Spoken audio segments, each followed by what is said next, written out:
അനുസരിക്കില്ല. എത്ര മാസം മതപ്പാട് നിൽക്കും? മതപ്പാടിൽ 4 മാസം. 4 മാസത്തോളം നിൽക്കും. ഏത് മാസത്തിലാണ് മതപ്പാട് കെട്ടുന്നത്? ഇത് മാർച്ച് മാസത്തിലാണ് കെട്ടാറ്.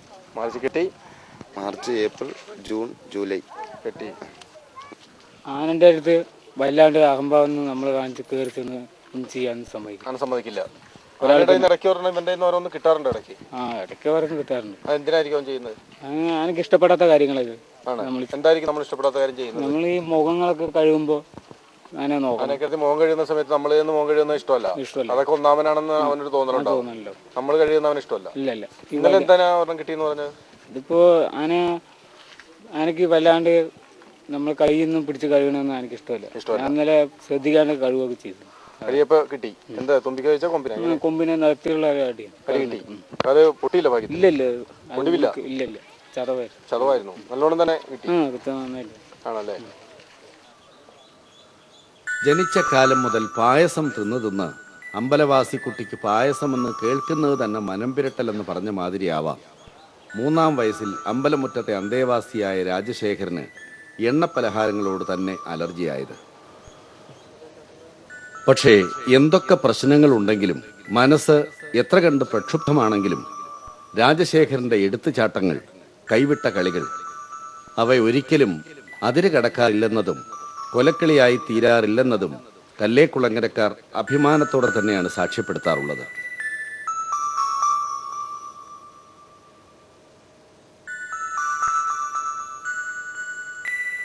ഒരുപക്ഷെ അകത്തേത്തറ ഗ്രാമത്തിലെ ശബരി ആശ്രമം ദശകങ്ങൾക്കപ്പുറം മഹാത്മജി സന്ദർശിച്ചപ്പോൾ അദ്ദേഹം അവിടെ നട്ട തെങ്ങിൻ തൈ വളർന്നു വലുതായപ്പോൾ അറിഞ്ഞോ അറിയാതെയോ ആ തെങ്ങിന്റെ 2 ഓല കല്ലേക്കുളങ്ങര രാജശേഖരൻ ശാപ്പിട്ടിട്ടുമുണ്ടാവും. മഹാത്മജിയുടെ മഹത്വം മനുഷ്യർ വേണ്ട പോലെ ഓർമ്മിക്കാറില്ലെങ്കിലും അഹിംസയുടെ സന്ദേശവാഹകൻ നട്ടുപിടിപ്പിച്ച തെങ്ങിന്റെ ഓല തിന്ന ആനയ്ക്ക് ഒന്ന് പറഞ്ഞ് രണ്ടാമത്തേതിന് കയറി ആരുടെയും ജീവനെടുക്കാൻ കഴിയില്ലല്ലോ. പണ്ടൊരിക്കൽ വാരിക്കുഴിയിൽ വീണ് കാട്ടാനക്കൂട്ടം വിട്ട് നാട്ടാനയായി മാറിയവനാണ് രാജൻ. ആ രാജശേഖരന്റെ പഴയ കൂട്ടുകാരും കുടുംബാംഗങ്ങളും ഇപ്പോഴും മലമ്പുഴ കാടുകളിലൂടെ കടന്നു പോകുമ്പോൾ ഇങ്ങിവിടെ ചങ്ങലക്കെട്ടുകളുടെ സ്നേഹബന്ധങ്ങളിൽ കുരുങ്ങിക്കിടക്കുന്ന കല്ലേക്കുളങ്ങര രാജശേഖരനും കൃത്യമായി അത് തിരിച്ചറിയുന്നുണ്ടാവണം. ഒരു വിളിപ്പാടകലെ സ്വന്തം രക്തബന്ധങ്ങൾ, കൂടപ്പിറപ്പുകൾ ചുറ്റിത്തിരിയുമ്പോൾ 4 മുഴം ചങ്ങലയുടെ തടവിൽ, ഏകാന്തതയുടെ തുറന്ന ജയിലിൽ ഒരു പുരുഷായുസ് മുഴുവൻ ഒറ്റയ്ക്ക് ഹോമിച്ച് തീർക്കുവാൻ വിധിക്കപ്പെട്ട രാജശേഖരൻ വല്ലപ്പോഴും ഒരിക്കലെങ്കിലും ഒരു തീവ്രവാദിയായില്ലെങ്കിലല്ലേ അത്ഭുതമുള്ളൂ. എന്നിട്ടും അവൻ നല്ല പിള്ളയായി, താരതമ്യേന ശാന്തസ്വരൂപനായി ജീവിതം ജീവിച്ചു തീർക്കുന്നു എങ്കിൽ മനുഷ്യരാശി മുഴുവൻ അവന്റെ മുമ്പിൽ മുട്ടുകുത്തി നിന്ന് മൂക്കുകൊണ്ട് ഇക്ഷാറ വരയ്ക്കണം.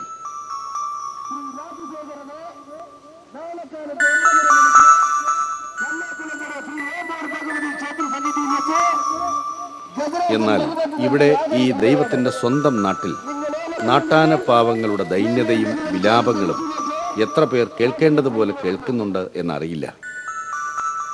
പക്ഷേ ഇത്തിരി കുഞ്ഞൻ പ്രായത്തിൽ തങ്ങളുടെ തട്ടകത്തിൽ വന്നു കയറിയ രാജശേഖരന്റെ മനസ്സും മഹത്വവും മറ്റാരെക്കാളും നന്നായി കണ്ടറിഞ്ഞിട്ടുള്ള അകത്തേത്തറക്കാർ എന്നും അവനോടൊപ്പം നിലയുറപ്പിച്ചിരുന്നു.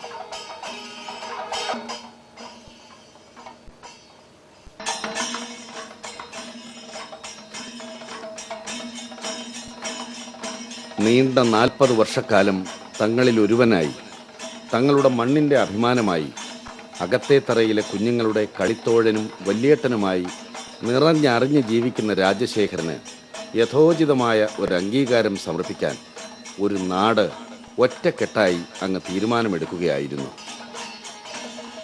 അതെ, കല്ലേക്കുളങ്ങര രാജശേഖരനും അവസാനം ഇതാ ഒരു ഗജരാജപട്ടം.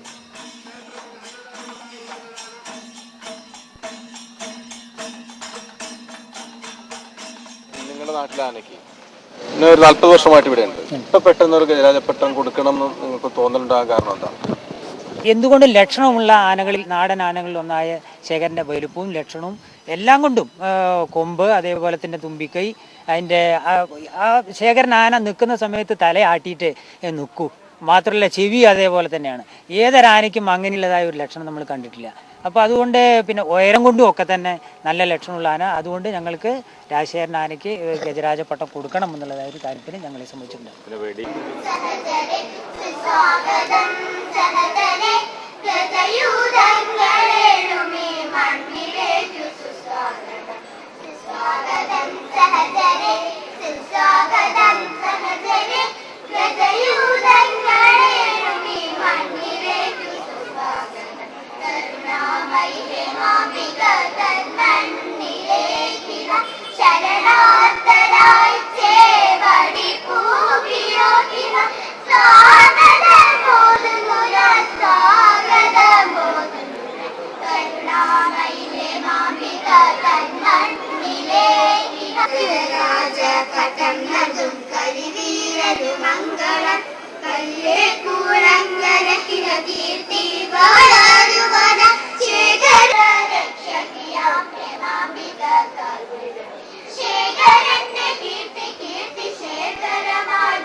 മുത്തുക്കുടകളും താലപ്പൊലിയും താളമേളങ്ങളും ഒന്നിനൊന്ന് ഇഴുകിച്ചേർന്ന് പേരുകേട്ട രണ്ട് ഗജവീരന്മാരുടെ അകമ്പടിയോടെ മനം നിറഞ്ഞെത്തിയ നാട്ടുകാരുടെ സമ്പൂർണ്ണ പിന്തുണയോടെ ഏമൂർ ഹേമാംബിക ക്ഷേത്രത്തിലേക്ക് മന്ദം മന്ദം ചുവടുവെച്ചെത്തിയ രാജശേഖരൻ അവിടെ എത്തിയപ്പോഴല്ലേ ശരിക്കും അമ്പരന്ന് പോയത്.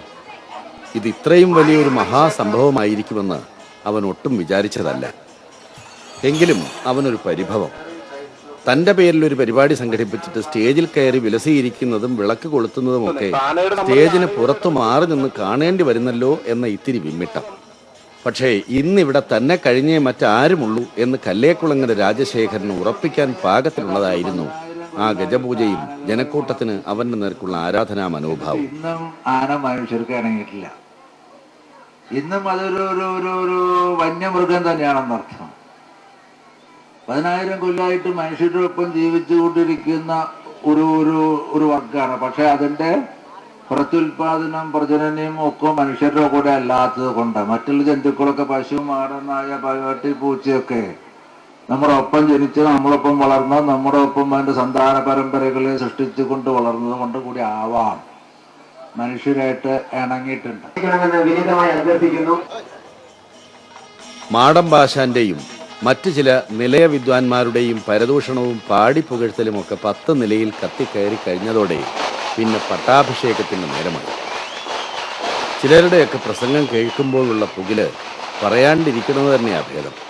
കവിത കുത്തിക്കുറിച്ച സാക്ഷാൽ കവി വല്ലഭ പെരുമാൾ സ്വപ്നത്തിൽ പോലും ചിന്തിക്കാത്ത വകയും വകുപ്പും വരെ കവിതയിൽ കണ്ടെത്തുന്ന നിരൂപക പ്രവരന്മാരെ പോലെയാണ് രാജശേഖരൻ. അങ്ങനെ പറയും, രാജശേഖരൻ ഇങ്ങനെയാവാം ചിന്തിക്കുന്നത് എന്ന മട്ടിലൊക്കെയുള്ള ചിലരുടെ തട്ടിമൂളിക്കലുകൾ. ഗജരാജപട്ടം മാടമ്പ് നൽകുമെന്നായിരുന്നു നോട്ടീസിലുണ്ടായിരുന്നത്. പക്ഷേ ഗജരാജപട്ടം അവന്റെ കഴുത്തിലേക്ക് എത്തിയത് പല കൈകൾ മറിഞ്ഞ്. എല്ലാവർക്കും തന്നോടുള്ള ഇഷ്ടക്കൂടുതൽ കൊണ്ടാണ് ഈ പരവേശവും വെപ്രാളവുമെന്ന് അവനും അറിയാം. 100 ക്യാമറകളിലും മൊബൈൽ ഫോണുകളിലുമായി ജനാവലി തന്റെ തിരുമുഖം ഒന്ന് ഒപ്പിയെടുക്കാൻ മത്സരിച്ചപ്പോൾ 10-40 വർഷമായിട്ട് 4 കാലും മേൽ ഞാൻ ഇവിടെ തന്നെയല്ലേ നിൽക്കുന്നേ, അന്നൊന്നും ഇല്ലാത്തൊരു പഞ്ചാലങ്കാരവും പഞ്ചായത്തും ഇപ്പോൾ എന്തരുടെ എന്ന് ചിലരോടെങ്കിലും ചോദിക്കണമെന്ന് ഉണ്ടായിരുന്നു. പക്ഷേ ഒക്കെ ക്ഷമിച്ചു, അല്ല സഹിച്ചു. അനന്തരം പട്ടാഭിഷേകം. അങ്ങനെ കല്ലേക്കുളങ്ങര രാജശേഖരനും പട്ടാഭിഷിക്തനായി. നീണ്ട 40 ആണ്ടുകൾ ഒരാന ഒരു ജനസമൂഹത്തിന് ചെയ്ത സേവനങ്ങൾക്ക്, അവൻ പകർന്ന രസക്കാഴ്ചകൾക്ക് പകരമായി അവർ ഒത്തുചേർന്ന് സമ്മാനിച്ച സ്നേഹോപഹാരം. അതെ, കൂടുതൽ കൂടുതൽ വീരശൃംഖലകളും പട്ടാഭിഷേകങ്ങളും ഏറ്റുവാങ്ങാൻ, കല്ലേക്കുളങ്ങര ദേശത്തിന്റെ നാമം ലോകം മുഴുവനും എത്തിക്കാൻ രാജശേഖരൻ കച്ചമുറുക്കുകയാണ്. പുതിയ ഉയരങ്ങളും പുതിയ ദൂരങ്ങളും താണ്ടി ആനക്കേരളത്തിന്റെ അതുല്യ കാന്തിയായി പ്രോജ്വലിക്കുവാൻ ഗജരാജൻ കല്ലേക്കുളങ്ങര രാജശേഖരൻ നെടുനാൾ വാഴട്ടെ.